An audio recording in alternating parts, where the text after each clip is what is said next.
Disse o Senhor ao meu Senhor: assenta-te à minha direita, até que eu ponha os teus inimigos debaixo dos teus pés. O Senhor enviará de Sião o cetro do seu poder, dizendo: domina entre os teus inimigos. Apresentar-se-á voluntariamente o teu povo, no dia do teu poder, com santos ornamentos, como o orvalho emergindo da aurora, serão os teus homens. O Senhor jurou e não se arrependerá. Tu és sacerdote para sempre, segundo a ordem de Melquisedeque. O Senhor à tua direita, no dia da sua ira, esmagará os reis. Ele julga entre as nações, enche-as de cadáver, esmagará cabeças por toda a terra. De caminho, bebe na corrente e passa de cabeça erguida. Convido a Santa e Amada Igreja a uma breve oração por eles. Pai gracioso, eterno e santo, nós continuamos, Senhor, neste momento de culto, diante da Tua majestade, Deus, diante da Tua soberania absoluta, com todo o respeito e reverência ao Senhor, a Deus. E neste momento, Deus, estamos diante da Tua santa palavra. Homens indignos, diante da palavra do Rei perfeito e santo. Nós reconhecemos, mais uma vez, nossas fraquezas. E eu, mais uma vez, Deus, lhe peço perdão pelas minhas falhas e pecados. E clamo a Ti, Deus, que o Senhor fale e instrua a Tua igreja, as nossas vidas neste momento. Eu clamo a Ti, Deus, que envie Teu Santo Espírito para que Ele ministre, Deus. E somente o Teu Santo Espírito fale através de mim. Que tudo que for falado aqui, Deus, eu clamo a Ti, seja dirigido somente pelo Teu Santo Espírito, com a Sua autorização. E que neste momento, Senhor, eu diminua, eu desapareça e só prevaleça a Tua palavra, porque a Tua palavra é a verdade.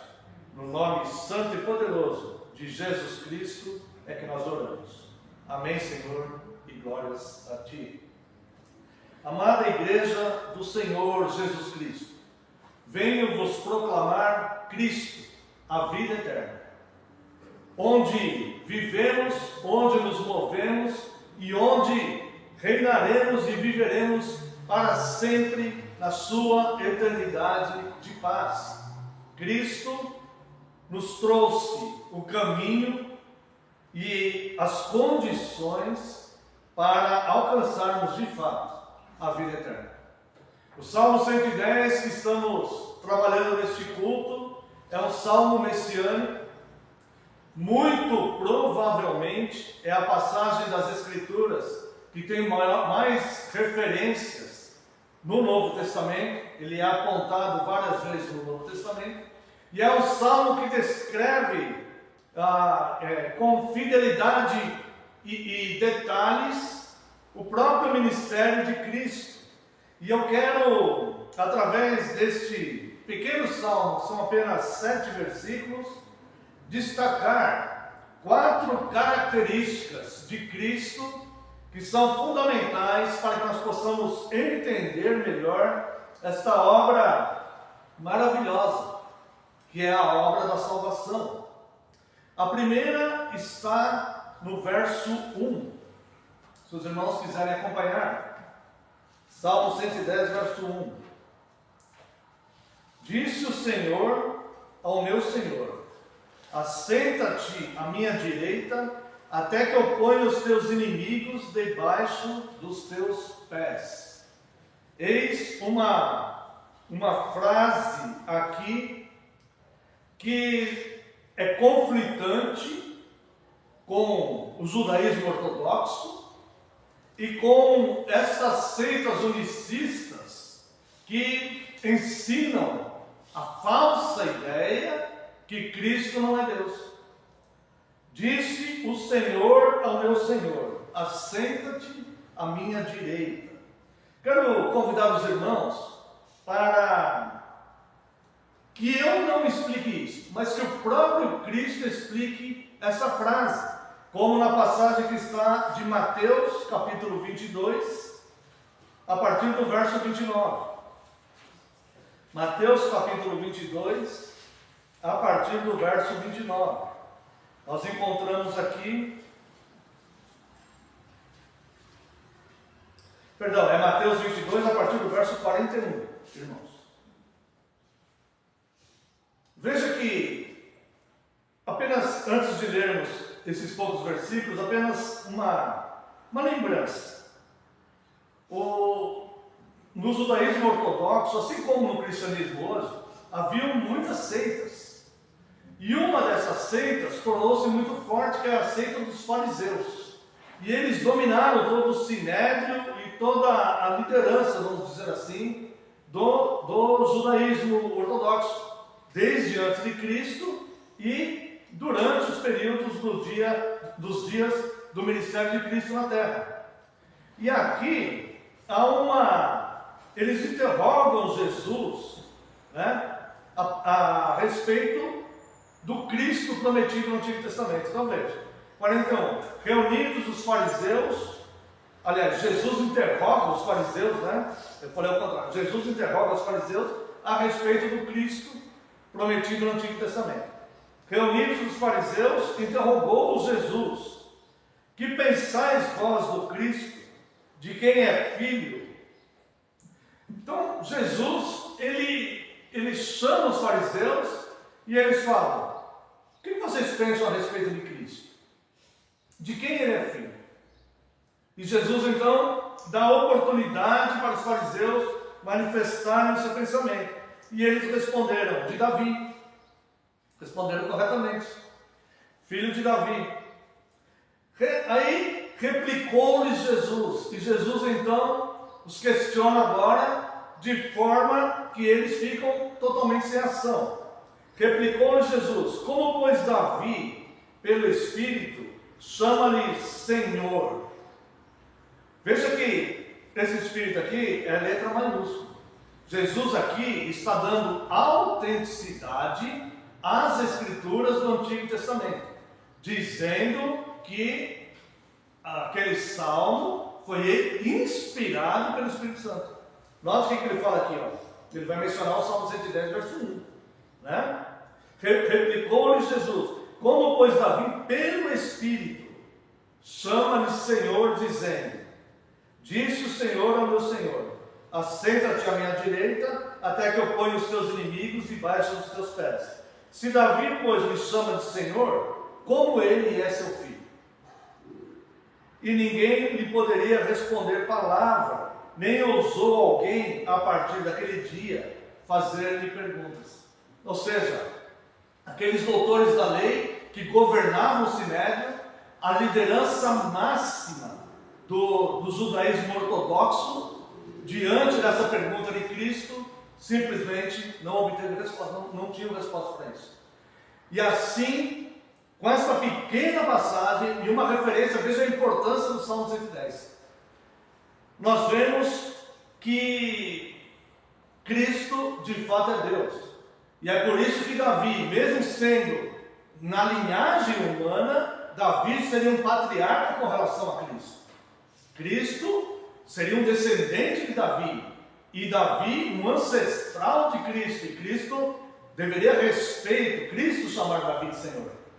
E não Davi chamar Cristo de Senhor, né? Então, com apenas este efeito aqui do conceito judaico, Jesus, ele prova aqui a sua própria divindade.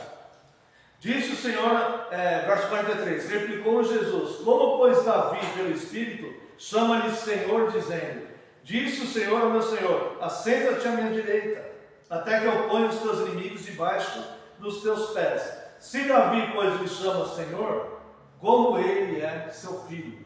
Um judeu natural, de linhagem, conhecedor da lei, conhecedor do Antigo Testamento, não esses judaizantes de hoje, que querem arrumar argumentos para tudo, né? Mas um judeu legítimo e conhecedor do Antigo Testamento, tratado na lei e que se opunha a Cristo, não tinha resposta para isso. Então, Cristo aqui, ele reivindica a sua divindade. E eu quero convidar também os amados irmãos a anotar aqui em Atos dos Apóstolos, capítulo 2, após a descida do Espírito Santo, quando Pedro, ele está, deixa eu achar aqui, Atos 2, verso 29, quando Pedro está fazendo o seu discurso, a sua pregação, ele vai dizer aqui, a partir do verso 29, Atos 2, 29, irmãos, seja-me permitido dizer-vos claramente a respeito do patriarca Davi, que ele morreu e foi sepultado, e o seu túmulo permanece entre nós até hoje. Sendo, pois, profeta, e sabendo que Deus lhe havia jurado que um dos seus descendentes se assentaria no seu trono, prevendo isto, referiu-se à ressurreição de Cristo, que nem foi deixado na morte, nem o seu corpo experimentou a corrupção. A este Jesus, esse aqui, o verso 30 e 31 que lemos aqui, é um outro salmo descendente de Davi, né? A este, verso 32, a este Jesus, Deus ressuscitou, do que todos nós somos testemunhas. Foram testemunhas oculares e morreram defendendo esta verdade. Exaltado, pois, a destra de Deus, tendo recebido do Pai a promessa do Espírito Santo, derramou isto que vedes e ouvis hoje. Porque Davi não subiu aos céus, mas ele mesmo declara: disse o Senhor ao meu Senhor, assenta-te à minha direita, até que eu ponha os teus inimigos por estrada dos teus pés. Esteja absolutamente certa, pois, toda a casa de Israel, de que a este Jesus que vós crucificastes, Deus o fez Senhor e Cristo. Então nós vemos aqui duas questões. Primeiro, diretamente com os líderes do Sinédrio, os representantes oficiais da religião judaica ortodoxa. Cristo, ele fala, como Davi falou isso, se o Cristo é descendente de Davi, porque ele chama o seu descendente do Senhor. E aqui Pedro, ele então dá um checkmate da divindade de Cristo, e ele proclama o que os judeus negam até hoje. Os judeus rejeitam até hoje, mas foi pregado a eles há 2000 anos atrás. E vê aqui, esteja absolutamente certa, pois toda a casa de Israel, de que a este Jesus que vós crucificastes, Deus o fez Senhor e Cristo. Neste sermão aqui, Pedro poderia ter sido morto por aqueles judeus. Isso aqui não era como pregar hoje. Pregar para pessoas amigáveis. Ele estava pregando num ambiente hostil. Haviam vários fariseus ali, como haviam quando Cristo os interrogou. E Pedro, então, enfaticamente, sem maquiar nada, sem colocar nada diante da verdade, ele diz: esteja absolutamente certa, pois toda a casa de Israel. Ou seja, vocês estão enganados, vocês estão errados, porque eu também sou judeu, como Pedro está dizendo isso, e eu sou testemunha ocular de todas as coisas. E Pedro reafirma então o que Davi falou no Salmo 110 e o que o próprio Cristo falou para os fariseus. Então, irmãos, estamos diante de algo que é maravilhoso e que pode tirar de nós todo o temor do dia de amanhã, porque o verdadeiro amor lança fora todo medo. E o que é esse fenômeno maravilhoso que pode tirar de nós todo o temor do dia de amanhã? É que o próprio Deus se fez um de nós. Deus veio aqui e nos resgatou. Não é como pregam erroneamente por aí. Não é uma situação onde alguém está se afogando e alguém joga uma boia na esperança daquela pessoa conseguir segurar a boia para puxar de lá para cá. Não é isso. É alguém que está se afundando, está mergulhando, já está no profundo, submergindo. Assim éramos nós. Assim são os homens que estão se perdendo. E o próprio Cristo desceu lá, pegou aquela pessoa, como disse Sproul, pegou aquela pessoa, colocou nos ombros, trouxe de volta à superfície e soprou na boca dela o Espírito da vida, revivificou aquelas pessoas. Somente Deus poderia fazer isso. E o próprio Deus, o próprio Cristo, que mostra a sua divindade diante de uma liderança religiosa opressora e que conhecia muito bem a letra do Antigo Testamento, mas não podia ver a espiritualidade e a verdade diante dela. Então, quando nós vemos, como dissemos em outro ato deste culto, não remova os marcos antigos, porque o que é certo não deve ser removido, o que é moral não deve ser removido, e o que é verdade não deve ser removido, simplesmente porque o que é certo, o que é moral e o que é verdade prevalecerá sobre tudo, independente das escolhas dos homens. O que é certo, o que é verdadeiro e o que é moral é o que prevalecerá no final de todas as coisas. Então a primeira coisa que nós vemos no Salmo 110 é que de fato Cristo é Deus. E o próprio Deus se fez um de nós. E os homens que queriam ser donos da religião crucificaram o próprio Cristo. Não os julgue, porque nós também provavelmente faríamos a mesma coisa se estivéssemos lá.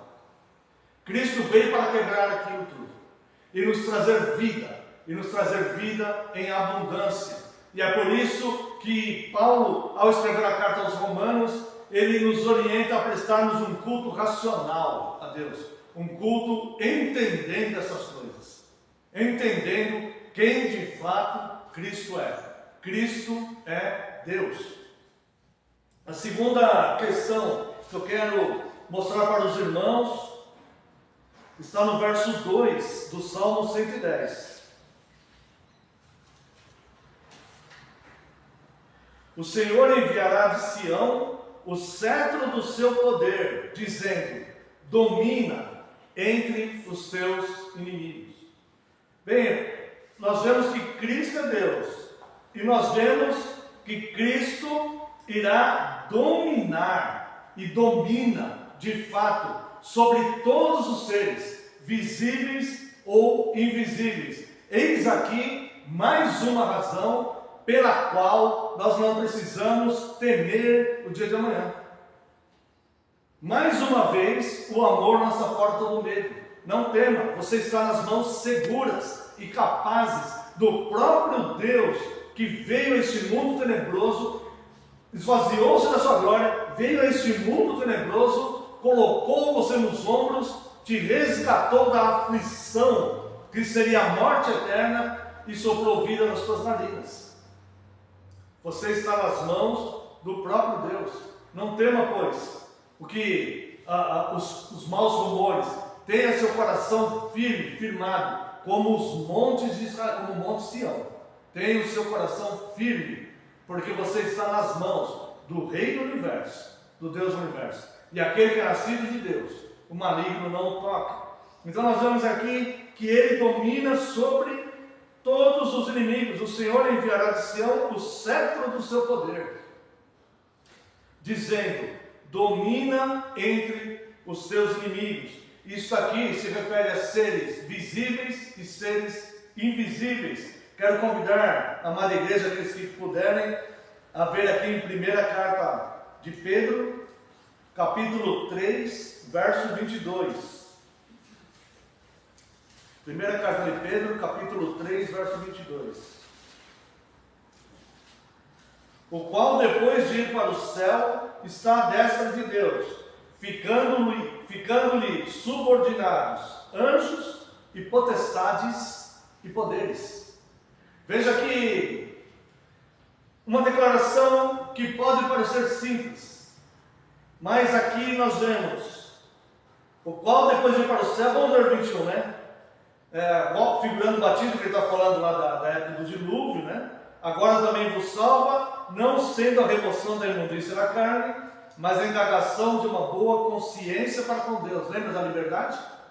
somos salvos para ser livres, não precisamos que ninguém domine a nossa mente. Nós devemos ter uma boa consciência para entender as coisas de Deus. Tá?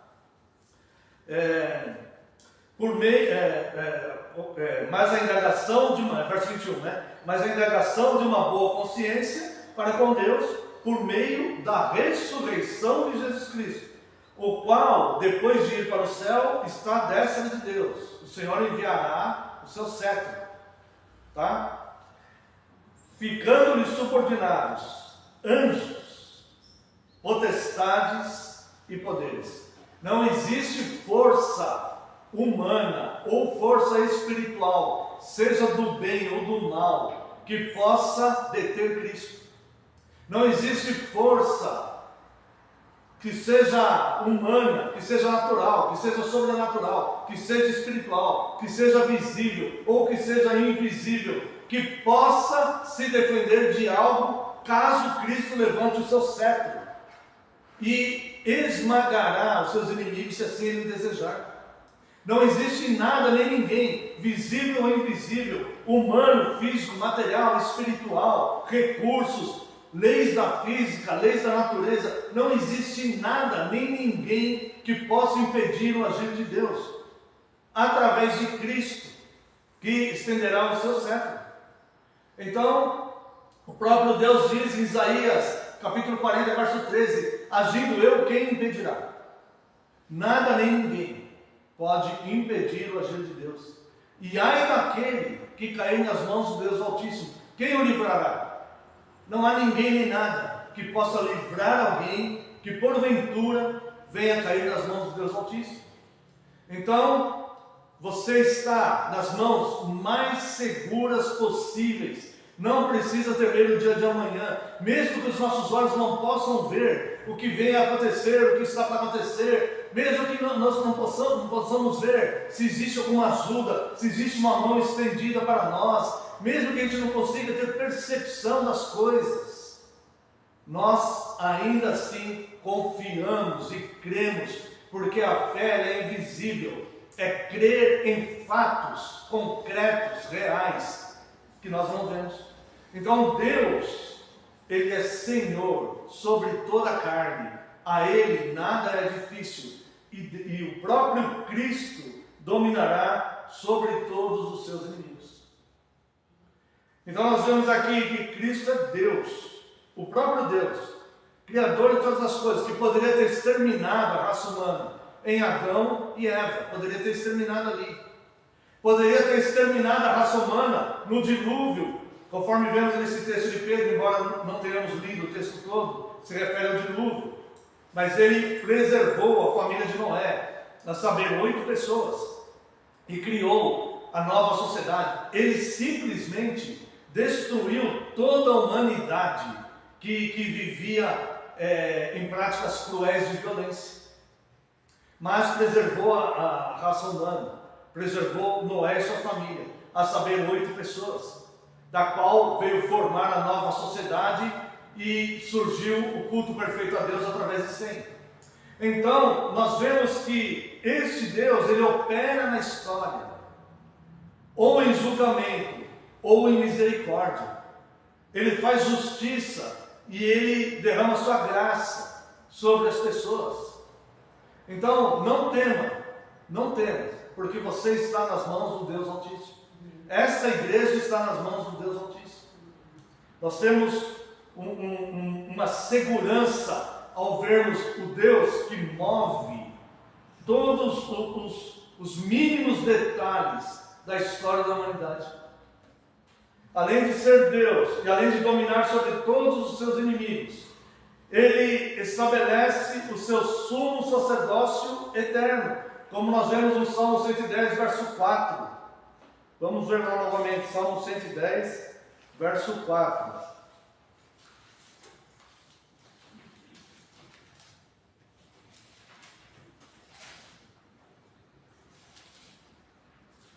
Vou deixar marcado aqui, Salmo 110, verso 4. O Senhor jurou e não se arrependerá. Tu és sacerdote para sempre, segundo a ordem de Melquisedeque. Então aqui nós vemos duas coisas. Primeiro, O Senhor jurou e não se arrependerá. Por que isso? Porque todo juramento se faz pelo nome superior. Nenhum juramento ele é feito por um nome inferior. Nós já estudamos um pouquinho isso uma vez ao falar do terceiro mandamento. Então todo juramento se faz por um nome superior. Então mesmo que eu, na minha simplicidade, na minha falta de conhecimento, queira falar algo assim, não, eu juro pela minha mãe. Eu não posso estar jurando pela minha mãe, porque existe algo superior à minha mãe. Então todo juramento é feito pelo que é superior. Por isso que o autor da carta aos Hebreus falando, e Deus, não tendo algo superior a quem jurar, jurou por si mesmo, porque Ele é o superior. Então, o que Deus determina e o que Deus jura é totalmente imutável, porque é jurado por Ele mesmo, que é o nome superior a todas as coisas. Então é por isso que aqui diz, o Senhor jurou e não se arrependerá. Não se arrependerá, porque Ele jurou pelo que é superior, ou seja, não há nada superior a Ele, então Ele jura pelo seu próprio nome, por Ele mesmo. E Ele não vai quebrar o juramento, que é por Ele mesmo. Tu és sacerdote para sempre, segundo a ordem de Melquisedeque. Aí eu quero convidar os amados irmãos para vir aqui em Hebreus, capítulo 7, tá? Carta aos Hebreus, capítulo 7, verso 1. Nós vemos no chamado de Abraão, que Abraão, depois que ele volta da matança dos reis, ele encontra um sacerdote do Deus Altíssimo chamado Melquisedeque. E esse Melquisedeque, ele vem e traz pão e vinho para Abraão. E Abraão, então, lhe dá o dízimo de todos os despojos que ele tinha ali recolhido na matança dos reis. Quando alguém vencia uma guerra, o que pertencia ao vencido era direito do vencedor levar consigo como despojos. Então era direito de Abraão. Quando lhe aparece o sumo sacerdote Melquisedeque, sacerdote do Deus Altíssimo, Abraão faz o dízimo de tudo aquilo que estava em seu poder naquele momento. Tá? É por isso que o autor da carta aos Hebreus vai falar que Abraão deu dízimo de tudo. Porque é tudo, não só despojos de guerra, mas tudo que ele tinha consigo naquele momento. Então, aí Abraão, o Melquisedeque, ele dá pão e vinho para Abraão. O pão e vinho representa Cristo, o sangue e o corpo de Cristo. Porque este Melquisedeque, Hebreus 7:1, rei de Salém significa rei da paz. Tá? Sacerdote do Deus Altíssimo, Cristo é o príncipe da paz. Saiu ao encontro de Abraão quando voltava da matança dos reis e o abençoou, para o qual também Abraão separou o dízimo de tudo. Primeiramente se interpreta rei de justiça, depois também é rei de Salém, ou seja, rei da paz. Está se referindo, obviamente, a Cristo. Sem pai, sem mãe, sem genealogia, que não teve princípio de dias nem fim de existência, entretanto, feito semelhante ao Filho de Deus, permanece sacerdote perpetuamente. Isso aqui quer dizer que aquela figura de Melquisedeque que apareceu para Abraão, o sacerdote, não quer dizer que ele era um homem sobrenatural, não isso, mas que ele tipificava Cristo, por ser sacerdote da ordem sacerdotal que Deus determinou para Cristo, por receber os dízimos de Abraão, por levar para Abraão pão e vinho que representa Cristo, por ser rei de Salém, que significa rei da paz, conhecido como rei de justiça, assim como Cristo.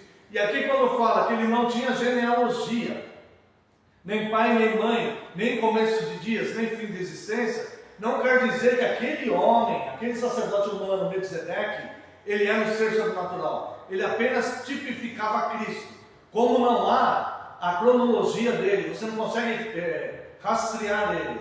Não existe relatado quando ele nasceu nem quando ele morreu, o início da sua existência, nem o fim da sua existência, tá? Nem pai nem mãe, nós não sabemos quem era pai, de quem ele era filho, nós não sabemos essas coisas. Tudo isso para tipificar Cristo, que este sim, ele não foi criado, não tem começo de dias, nem terá fim de dias. Então este ser totalmente poderoso ele tornou-se sumo sacerdote. Agora veja aqui, lendo rapidamente, do 4 ao 10. Considerai, pois.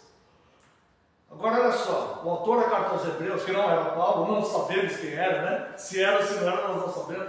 O autor da carta aos Hebreus, ele diz: considerai, pois, como era grande esse a quem Abraão, o patriarca, pagou o dízimo tirado dos melhores despojos. Por que era grande? Porque ele tipificava Cristo. Ora, os que dentre os filhos de Levi recebem o sacerdócio, têm mandamento de recolher, de acordo com a lei, os dízimos do povo, ou seja, dos seus irmãos, embora tenham estes descendidos de Abraão.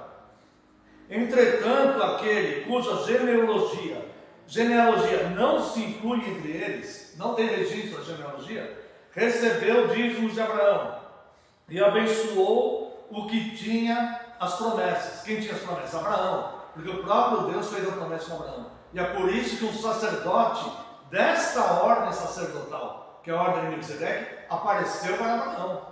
Tá? Veja que o conceito de Deus é anterior a Abraão, é anterior à lei, é anterior ao sacerdócio levítico, é anterior a tudo isso. Deus não começou ali, Deus não começou no sacerdócio levítico. Tá? Verso 7. Evidentemente, é fora de qualquer dúvida que o inferior é abençoado pelo superior. Aliás, aqui são homens mortais os que recebem dízimos, porém ali, aquele que se testifica que vive. Ou seja, no sacerdócio levítico, homens mortais recebiam dízimo. Agora, na ordem do ministério de Melquisedeque, aquele que se testifica que vive é o que recebe. Quem é? Cristo. Quem se testifica que vive? É Cristo, que eles, os apóstolos, testificaram, como lemos agora há pouco, né? Em Pedro, testemunha ocular. E por assim dizer, também Levi, que recebe dízimos, pagou-os na pessoa de Abraão. Então, Abraão, que não era judeu, mas através de Abraão surgiu o povo judeu, era gentil, e Levi, na pessoa de Abraão, Levi que era judeu, tanto os judeus como os gentios pagaram dízimos a Melquisedeque, porque aquele que ainda não tinha sido gerado por seu pai, quando Melquisedeque saiu ao encontro deles. Então, do patriarca Abraão, cujos judeus são descendentes, na pessoa de Abraão, tanto os judeus como ímpios pagaram dízimo. O que quer dizer? Não estou falando teologia da prosperidade, não. O que eu estou dizendo é: Cristo é Senhor sobre todas as coisas, e Ele é sumo sacerdote sobre todas as coisas. E pessoas que estão por aí dizendo que a igreja não pode isso, que a igreja não pode aquilo, não tem autoridade nenhuma bíblica de limitar o poder de Cristo, de receber todas as coisas, porque aprove a Deus a plenitude de todas as coisas, que residisse em Cristo a plenitude de todas as coisas. Agora, dito isto, que Ele se fez sumo sacerdote eternamente, segundo a ordem de Melquisedeque, como Davi falou no Salmo 110, verso 4, é que o autor da carta aos Hebreus diz: nós não temos um sumo sacerdote que não possa se compadecer das nossas fraquezas. Antes, pelo contrário, ele conhece as nossas fraquezas. Então nós podemos entrar confiadamente no seu trono de graça, a fim de alcançar a misericórdia. Então veja, aquele que é Deus, aquele que tem o poder para dominar sobre os seus inimigos, e aquele que é sumo sacerdote eterno, ou seja, que faz todo o nosso relacionamento com Deus se tornar real, este se compadece das nossas fraquezas. Então não há por que nós temermos algo, não há por que nós podemos entrar confiadamente no trono do Senhor, e a fim de alcançarmos misericórdia. E por fim, Salmo 110:4, Salmo 110:5, ele é juiz inflexível. O Senhor, à tua direita, no dia da sua ira, esmagará os reis. Não há nação que vai poder resistir a Deus, que vai poder resistir a Cristo. Porque este que é Deus e que veio amorosamente, graciosamente nos buscar, este que é poderoso para dominar sobre todos os inimigos, sejam visíveis ou invisíveis, este que é o sumo sacerdote eterno, que nos concede um relacionamento diretamente com Deus, sem precisarmos de obras, ou de estátuas, ou de imagens, ou de qualquer outro subterfúgio. Ele nos liga diretamente com Deus. Este é o juiz inflexível, que julgará sem misericórdia. Veja o verso 5 ao verso 7, e veja como o Salmo 110, ele aponta a obra, em poucos versículos, a obra completa de Cristo. O Senhor à tua direita, no dia da sua ira, esmagará os reis. Aqui representa que os homens mais poderosos da terra são como gafanhotos, não vão poder fazer nada diante do poder de Deus. Ele julga entre as nações. Note o verbo no presente. Aqui ele está falando que ele vai julgar. Já nos dias de Davi, ele já julgava. Ele julga entre as nações, enche-as de cadáver, esmagará cabeças por toda a terra. Todos aqueles que se opõem a Cristo serão derrotados. De caminho bebe na torrente e passa de cabeça erguida, ou seja, a sua própria palavra é fiel, e é a própria palavra que ele ministrou é a que julgará todos no último dia. E para nós completarmos, eu quero ler três passagens para os irmãos. Primeiro, ele bebe da sua torrente e anda de cabeça erguida. Veja aqui João, Evangelho de João, capítulo 12, verso 48, declaração do próprio Cristo. Quem me rejeita e não recebe as minhas palavras, tem quem o julgue. A própria palavra que eu tenho proferido, essa os julgará no último dia. A água da torrente, a água regeneradora. Quem rejeita será julgado por essa mesma palavra. A mesma palavra abençoadora, regeneradora, que veio buscar e alcançar o perdido, que nos alimenta, que nos enche de força, que nos mostra a vontade de Deus, que nos mostra o futuro, que nos dá segurança de saber aonde estamos pisando. Esta mesma palavra é a constituição penal, que será lida no grande julgamento e será apontada para a pessoa, e a pessoa simplesmente não terá resposta contra a condenação que virá. Por isso é necessária essa substituição. O próprio Deus morreu por nós na cruz, para que nós sejamos tidos como justificados. A segunda questão, Apocalipse 19, 15 e 16. Nós vimos no estudo do Apocalipse que Cristo é o único que consegue abrir os selos do livro. E é Cristo, então, o único que efetuará os juízos na terra. Apocalipse, capítulo 19, versos 15 e 16. Sai da sua boca uma espada afiada, para com ela ferir as nações. E ele mesmo as regerá com seta de ferro, e pessoalmente pisará o lagar do vinho, do furor, da ira do Deus Todo-Poderoso, tendo no seu manto e na sua coxa um nome inscrito: Rei dos Reis e Senhor dos Senhores. Ou seja, ninguém poderá detê-lo, e o julgamento será inflexível. E por fim, Atos dos Apóstolos, capítulo 17, verso 31. Atos dos Apóstolos, capítulo 37, capítulo 17, verso 31.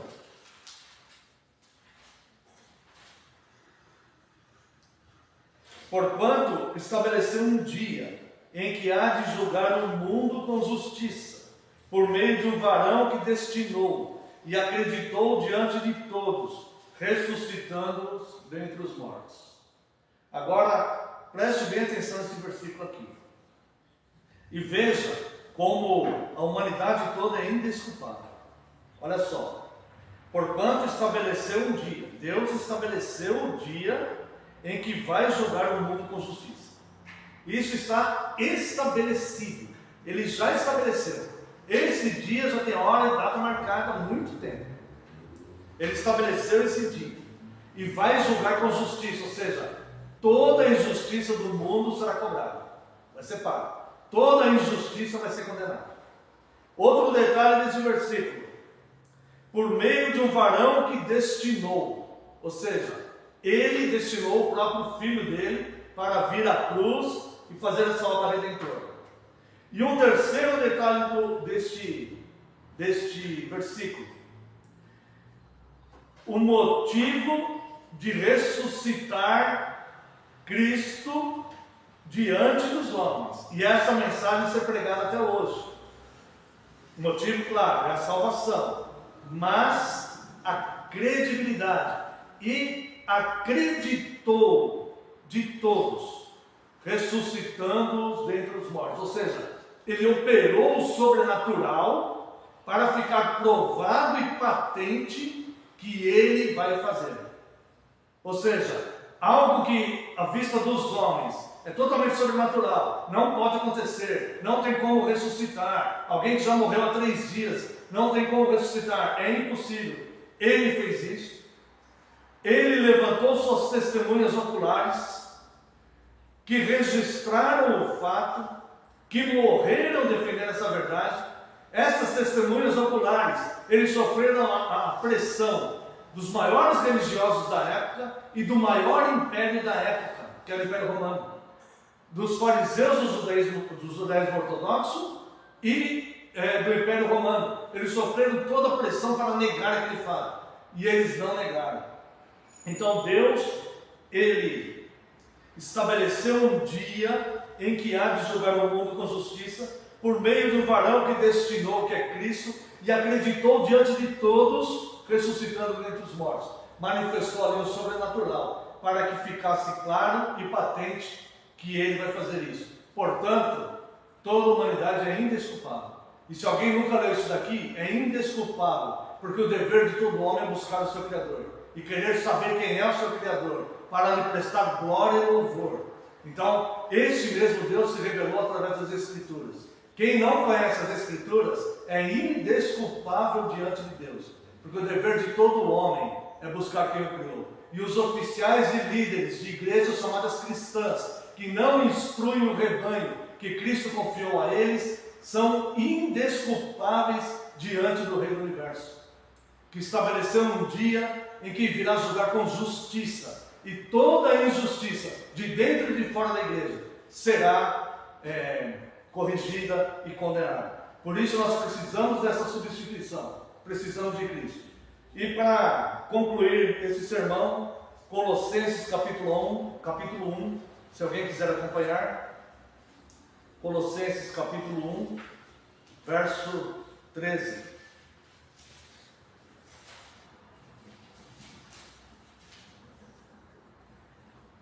Ele, Cristo, nos libertou do império das trevas e nos transportou para o reino do Filho do seu amor, no qual temos a redenção, a remissão dos pecados.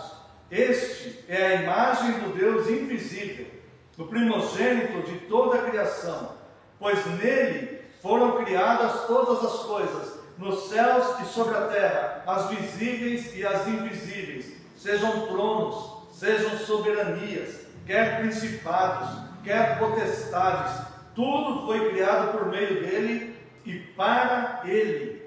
Ele é antes de todas as coisas, nele tudo subsiste. Ele é a cabeça do corpo da igreja, ele é o princípio, o primogênito de entre os mortos, para que em todas as coisas ter a primazia. Porque aprove a Deus que nele residisse toda a plenitude, e que, havendo feito a paz pelo seu sangue na cruz, por meio dele reconciliasse consigo mesmo todas as coisas, quer sobre a terra, quer nos céus.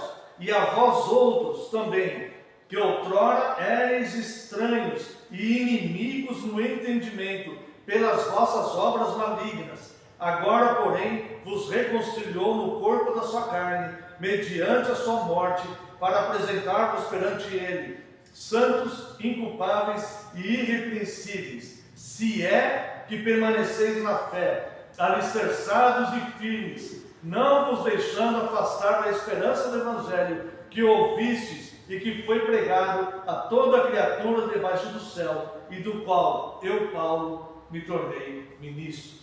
A Cristo toda glória e toda honra, porque Ele tem a primazia.